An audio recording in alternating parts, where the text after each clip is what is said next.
Sometimes I don't have motivation. I just sitting there on my bed, scrolling through my phone, and I have a lot of work to do, but I don't want to do it. I don't have motivation. I can't physically get up and go walk over to my desk and do my homework. Sometimes. Maybe more than that. More than sometimes. But why? And I think to myself, what if I did have the motivation?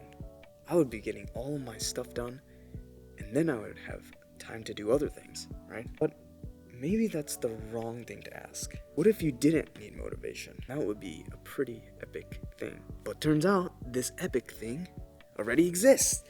Wow, it's insane. What is it? I want to know. When I read this book called Atomic Habits, boom, light bulb off in my head. Habits. That is the solution. Usually we just go about our day without thinking about how many of the actions that we're doing that are completely autonomous. According to researchers at Duke University, 40% of our behaviors each day are a result of our habits. That's insane to think about. I don't think about my heart pumping, really tying my shoes. I guess that's a habit. When I get my shoes on, I don't think, what is it that I need to do next? I think I need to tie my shoe. Now, how do I do that? It's a habit, right? So I do it instantly.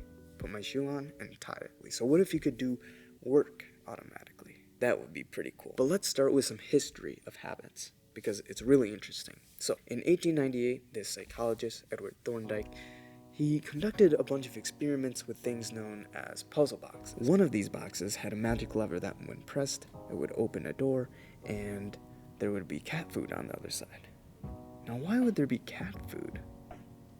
Well, it's because the subjects were cats. And what Thorndike discovered was that each cat that he did the trials on, the first trial was ultimately the longest. That was when the cat was learning about what contraption it was in, and peeking its head through certain walls or wandering around, generally being curious, right? And they wanted to escape, but they didn't know how to. And eventually they'd stumble onto this lever and press it somehow. And the door would open, they would go with the cat food. Yay! But then something special happened. When you put the same cat in the same box a second time, the time taken to solve the puzzle was faster, and it kept going faster and faster after every trial. So what was happening here? Well, it is called habit. Habit was going on here. When the cat started noticing, okay, I have this reward at the other end, and I have to do something to get that reward. When it noticed it was in the same exact puzzle box as it was the first time or the previous times it was in it, then it would associate pressing the lever with the food, the cat food. And eventually, at this point, the mind would mentally shortcut the lever with the food, and not having to worry about, which contraption am I in?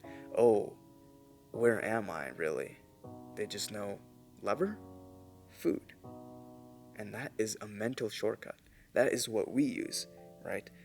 We don't walk in a room and say, I can't see. Let me read this book. But I can't see it. No. If a room is dark, well, we're obviously going to turn on the light, right? It's instant. If we don't know where the light switch is, we're going to look for it. We don't just sit in the dark, right? That is actually a habit. It was kind of funny to me that I've never noticed that as a habit, because it's just, I don't know, I'm just so attuned to turning on a light if I can't see. So these habits are mental shortcuts to our daily lives, right? We don't need to spend energy thinking about beating our heart or breathing or doing all of these tiny micro things that our habits have already unlocked up for us. And we get to deal with other things that require more logic in our brain to figure out. And we leave the more menial tasks to our autonomous systems, our habits. So that is why we should build our habits, because then we can use our energy reserved for other things, such as learning. Let's go. So how do you build a good habit? or deconstruct a bad one? Well, that is going to be the subject of another video. I will see you there. Little do we really think about habits controlling our life. Usually, we just go about our day, not really thinking, right? That's a false statement. we do think.